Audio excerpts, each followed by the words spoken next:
What's going on, guys? Dots Gaming here, and today I'm bringing you all my updated Stamina Necromancer PvP builds for the Elder Scrolls Online Scalebreaker patch.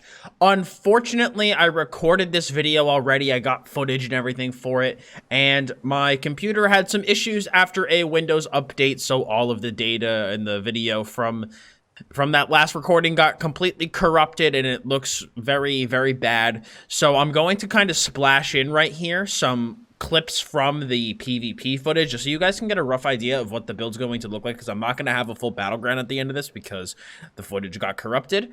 But just going to be some, like, I think some pretty bouncy clips of how the gameplay worked. I mean, at least it looks weird on my player on my computer. Maybe it'll look better once I export it, or maybe not. I don't know. But here's also going to be the scoreboard of that game, so you can see the build does work, and it does work well. It has obviously been tested thoroughly, so hopefully you all enjoy the build very, very much. And if you guys like this build, feel free to run it as is. If you want to make any changes to it, go right ahead, obviously. But if this isn't something you'd run, then feel free to pass the build by. But this is what has worked for me on my Scalebreaker this patch. I had a lot of trouble trying to get my Scalebreaker updated for Scalebreaker. So much changed, so much happened, and Scalebreaker and StamDK were definitely the two that I had the most trouble kind of putting into my mindset into the new patch. But we came up with something really, really good. I'm really happy with what we're running, so hopefully you guys enjoy the build. So enough talking, let's get right into it. The first set that we are running is 2 pieces of Troll King. So Troll King gives us, if you do not know, when we heal ourselves below 50% health, we increase our health. If we're still below 50% health, we increase our health recovery by basically 1,500 for 10 seconds, and we also get 4% healing done. This is incredibly important, in my opinion, for Stamina Necromancer this patch. Bloodspawn is obviously a good monster set as well, and you could run it instead if you don't want Troll King. But I really like Troll King for Stamina Necro, and the main reason is because our purge costs health, and we have to purge like a mofo this patch because of how powerful the dots are and how many are being placed upon us, and with how easy they are to reapply. By us kind of hexproofing constantly, we're kind of lowering our health, then they're reapplying the dots, we're lowering our health more, then they're reapplying the dots, are lowering our health more. So it's like sometimes it kind of feels like it works against us a little bit, that it costs health. So the fact that we have Troll King really, really helps us mitigate the cost of hexproof, and it allows me to use it more reliably and more frequently. So I really, really do like Troll King for that reason.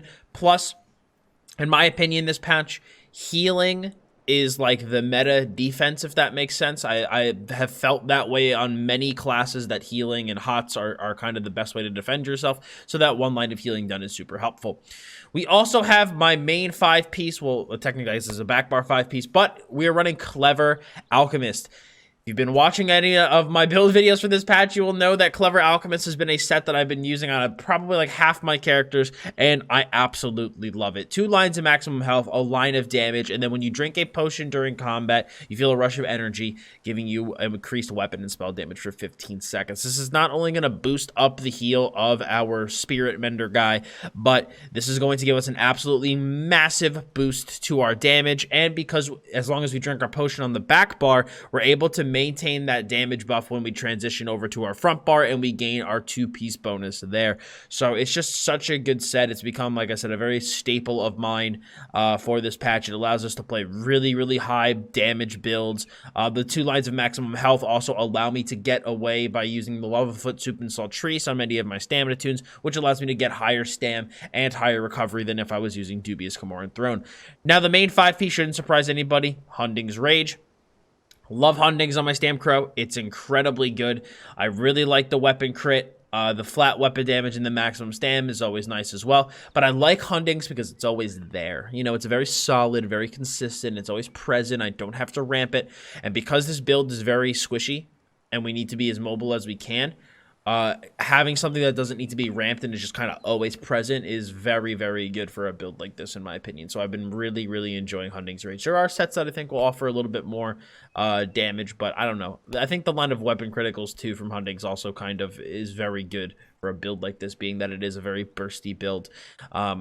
So yeah, I've been really, really enjoying this. Our front bar two-piece, I don't have the right two-piece on my front bar. Right now, I'm using deadly weapons on my front bar. Optimally, you would want to use the Master's Dual Wield. So Master Dual Wield to increase the damage of that rending slashes over time. Master Dual Wield would be the optimal front bar weapon set here. Currently, my Master's Dual Wield is residing over on my Stamina Templar. So for the time being, I'm just using any two-piece that gives weapon damage on the front bar just to play into our weapon damage stack. You could also use Agility front bar. That would work as well, but I'd recommend either a two-piece that gives weapon damage or using Agility weapons if you do not have access to the Master Dual Wields. And I'm sure you saw from the couple of clips that I put in / the scoreboard that it works more than well even without Master Dual Wield. So you don't have to worry about like, oh, if I don't get it, the build's not going to work. It works perfectly fine without it.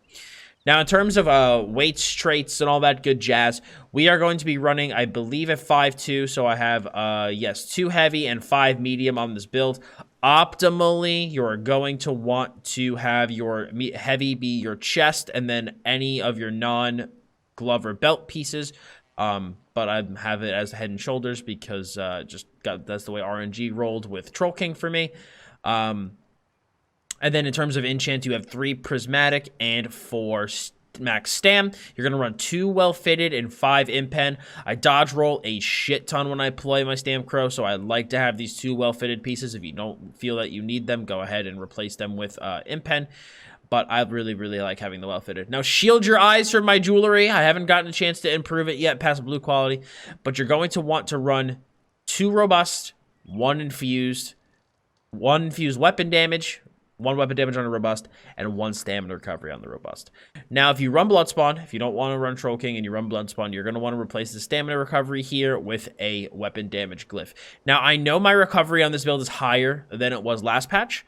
I've personally felt that the higher recovery is a bit necessary this patch. The skills are a little bit more expensive now. I still try to dodge roll basically as much, especially because the build is a bit on the squishier side. Not overly squishy, because like I said, I found out that this patch, at least for me, like a lot of my higher damage builds or builds that would appear more glass cannon actually still do pretty well because of the high healing, which this build will pull off because, I mean, look at this weapon damage completely unbuffed on the front bar without Clever Alk, you know, or without the weapon damage glyph on the back bar, so our healing's going to get pretty large. But I've been really liking the high recovery. I've been feeling like it's allowed me to stay alive and do more, and yeah, so that's what I'm running at. For our front bar, you're going to want axe and mace. I have a sword. Feels bad, but you'd want axe and mace, Nirnhone sharpened, and now you're going to want to use 1 of 2 poisons. For no CP, I would just straight up recommend Drain Stam poisons. Gives you a shit ton of stam recovery inside of no CP. And inside of CP, I would use vulnerability poisons. So inflicts minor vulnerability, healing absorption, and minor heroism. Really, really good poisons, or just any poison that you want on the front bar, but definitely use poisons. And then back bar, like I said, is going to be a Nirnhoned 2H weapon of choice with the weapon and spell damage enchant on that back bar. You could also do defending or powered here, but I just went Nirnhoned just for the bigger weapon damage on the back bar. Since we have big weapon damage on this build, I felt like the big weapon damage on the back bar would help my heals a lot. So that is what we are running gear-wise. In terms of skills, I've moved to a dual wield setup. I know this is kind of like if you were watching my stream when I was trying to kind of think of Stamcrow builds. We started with a dual wield in 2H setup, and I kind of evolved it into something else, and I'm really happy with how it came out. We are using Steel Tornado. Yes, I am using the Great Spin on the Stamcrow. I've really, really liked Steel Tornado this patch, and the reason that I like it is because it combos perfectly well with Pestilent Colossus. So basically, you drop the Colossus on your enemies, and you literally just go into a spinning frenzy. They are going to be taking 30% additional damage from your Steel Tornado, plus you're going to deal more damage as they get into that execute range via the dual wield passives. It's just super, super good for a build like this, and I've been really enjoying it. Like, I think one of the clips I put in the front of this video was going to be the one where I wipe basically almost an entire team by myself with just Pestilent Colossus and Steel Tornado. It just deals so much damage. It's so much damage, especially if you combine that with the AoE nature of Blighted Blastbones. You're going to be dealing big AoE burst damage, and you're going to be able to take down a lot of people very quickly by yourself, which I really, really like. So I wanted to play into the strength of that AoE vulnerability, and I thought that Steel Tornado was the best way to do it. Why'd I go with Steel Tornado instead of Whirling Blades? I wanted to go with the morph that would give me the best sustain, as well as the one that I felt that I could spam. When I played a game, I played like a couple test games, and when I first had Steel Tornado at rank 1, that cost the same as it did with Whirling Blades, and Sustain felt really bad.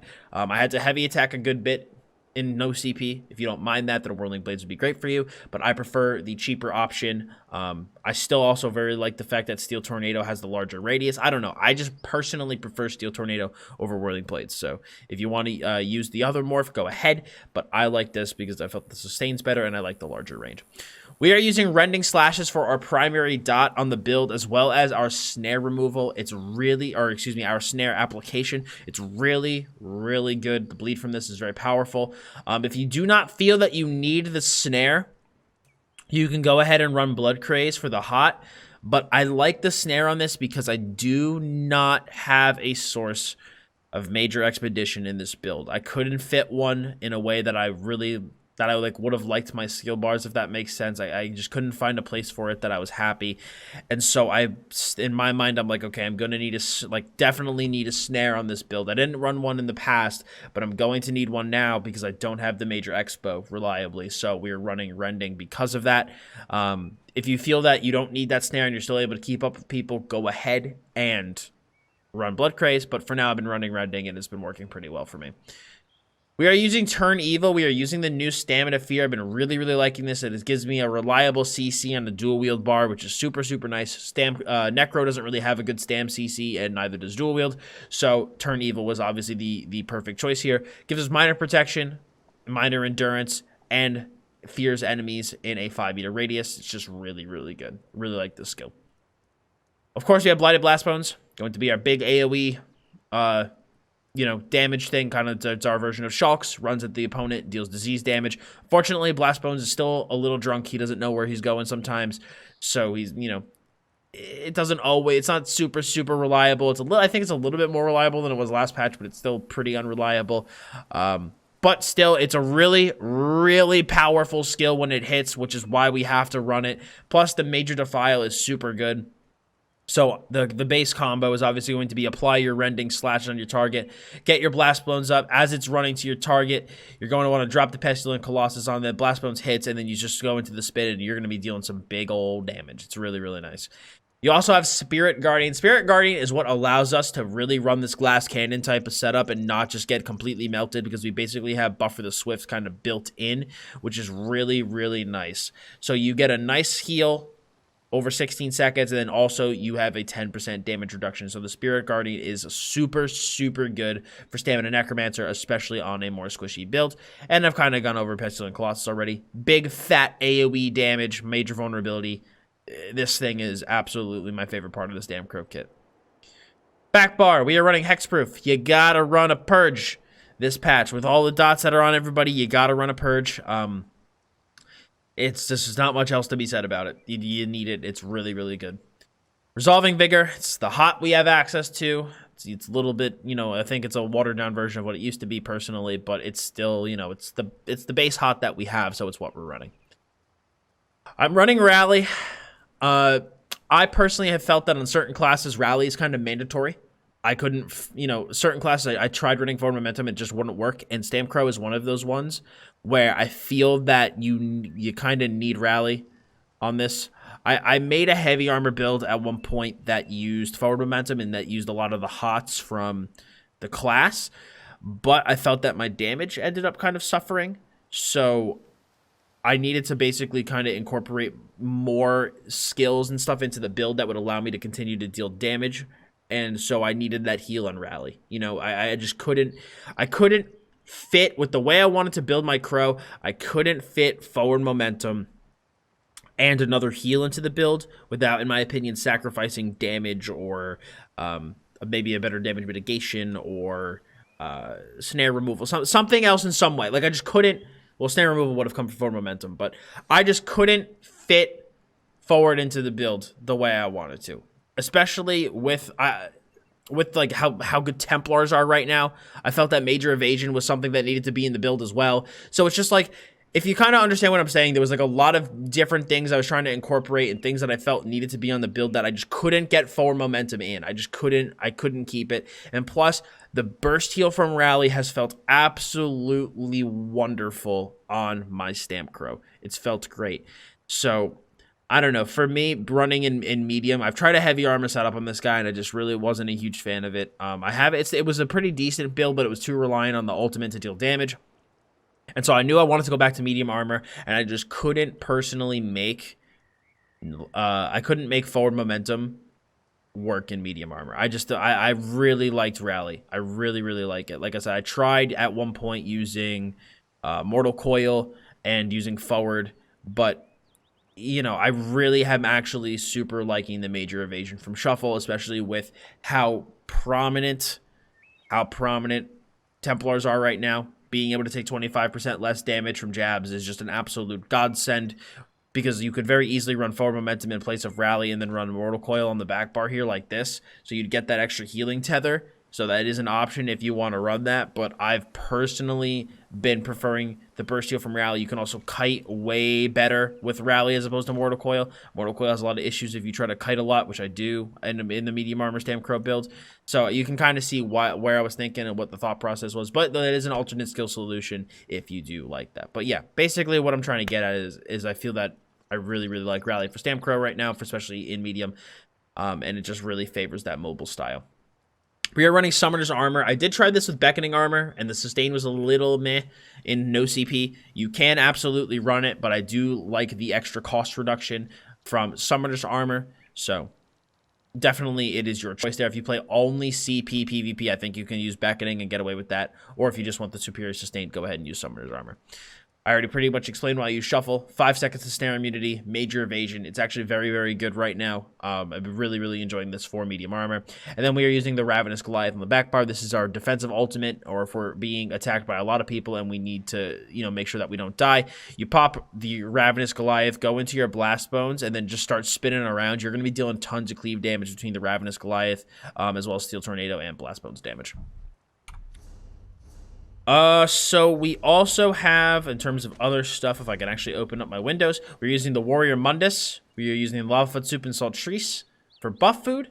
And for potions, we are using Weapon Crit Pots, because we need major savagery from somewhere. Weapon Crit, Health, and Stam. And then in terms of our stats, on our front bar, we are at 11.4k maximum magicka. We have 18.4k max health, which translates to about 25k inside of Cyrodiil, 33.2k max stam, 1921 stam recovery, 3446 unbuffed front bar weapon damage, 33.6% unbuffed crit, 12.6k resistances, and then 2.5k crit resist. In terms of our CP, we're at 19 in a Blessed, 72 in a Mastered Arms, 18 in a Thaumaturge just to boost that rending damage a little bit, 56 into Precise Strikes and Mighty, 49 into Piercing, 56 into Ironclad, 53 into Resistant, 56 into Thick Skin, 43 into Hardy and Ellie Defender, 19 into Quick Recovery, 66 into Warlord, 31 into Sprinter, 75 into Mooncalf, 32 into Tenacity, 66 into Tumbling.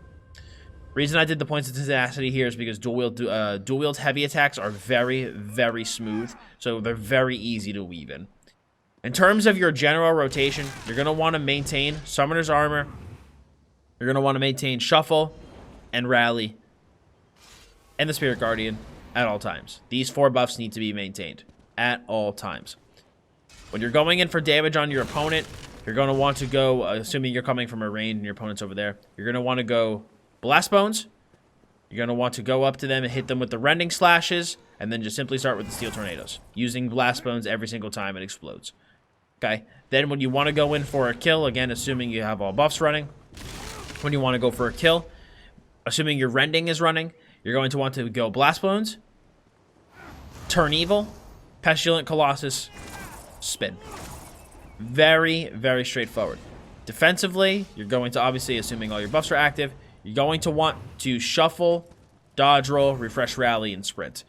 Now, in terms of our race choice, I didn't mention that. I personally think that Wood Elf or Orc is basically going to be mandatory for this. Without it, you're going to move way too slow. I like Bosmer personally because I really like the extra recovery that Bosmer has.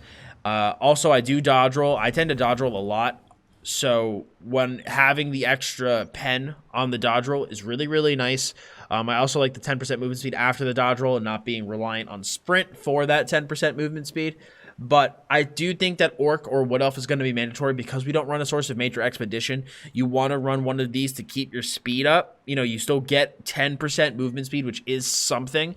So I do think that Orc or Wood Elf is going to be basically needed in order to give yourself that little bit of extra mobility that the build doesn't have because of not running Major Expo. But we are still in medium armor, so we do get the sprint passives from that. But that's pretty much it, guys. That is my Stamina Necromancer Plague build updated for the Scalebreaker patch. I know it is incredibly different than the old rendition. It's literally not even recognizable to the old version, but the old version got basically killed with this patch. You know, Pirate Skeleton got nerfed, Protective got nerfed, everything got nerfed about that build, basically. I tried a different rendition of it when Scalebreaker first came out, and it just didn't work, man. It just wasn't working at all. I don't know. I just couldn't get it to work. So I had to kind of sit down and reevaluate. I tried a lot of different setups in this guy, different heavy armor setups, medium armor setups, different weapon combinations. I tried so much different stuff, but this is what I ended up landing on. And I've been really, really enjoying this. And it's actually made Stamcrow really fun again. Because when I first started playing at the beginning of the patch, I absolutely hated my Stamcrow. It was like really upsetting because it went from one of my favorite classes to one of my least favorite classes. But now I've been really enjoying this build. It's just huge AoE bursts, which is what I like about it. Massive AoE bursts. So Pestilent Colossus into Steel Tornado. It's an incredibly potent combo. You really can just rip people apart inside of a BG or inside of Cyrodiil. So hopefully you guys enjoyed this build and find some success with it. If you guys like it, smack a like on it. Any questions or comments, leave a comment below. And for more great ESO content, please hit that sub button as well as hit the bell to keep notifications on. So thank you all so much for stopping by today. I very much appreciate it. As always, I'm Dots Gaming. I'll see you all in the next one.